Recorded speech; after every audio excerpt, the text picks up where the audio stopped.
హరిత హోటల్ ఇక bar and restaurant అంటండి. ఆధ్యాత్మిక ప్రదేశాల్లో ఉన్న వాటికి మినహాయింపు, నష్టాల నుంచి బయటపడటం, ఆదాయం సమకూర్చుకోవటమే లక్ష్యం.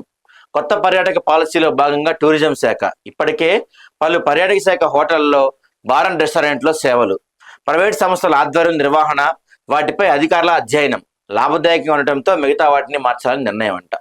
హరిత హోటల్ అని ఇక బార్ అండ్ రెస్టారెంట్గా మార్చేస్తారంట. దానివల్ల మరి ఆ ఆధ్యాత్మిక కేంద్రాల్లో మార్చామని చెప్తున్నారు కానీ చూడాలి మరి. ఇదిగో ఇట్లుంటాయి హరిత హోటళ్ళు. నష్టాల నుంచి బయటపడాలంటే ఇంకెంతేనా, బార్ అండ్ రెస్టారెంట్ చేయడం తప్పదా? లక్ష్యం. ఇంక నష్టాల నుంచి బయటపడాలంటే దీన్ని కొంచెం డెవలప్ చేసి, నీట్ గా బాగు చేసి, ప్రజలు వచ్చేట్టుగా అట్రాక్ట్ చేసి పెట్టచ్చు కదా. ఇప్పుడు ఏ ప్రాంతానికి వెళ్ళినా మనకి హోటల్స్ కంపల్సరీ నడుస్తున్నాయి. ఓయో రూమ్లు లేకపోతే మిగతాయి బాగా నడుస్తున్నాయి. ఇప్పుడు మీరు ఎందుకు నడవడం లేదంటే మీ ఫెయిల్యూర్, మెయింటెనెన్స్ ఉండదు. అక్కడ గలీజ్గా ఉంటాయి హరిత హోటల్. ఏడకి వెళ్ళినా సరే గలీజ్ పాడైతే అవి ఎవడొస్తాడు వాటికి?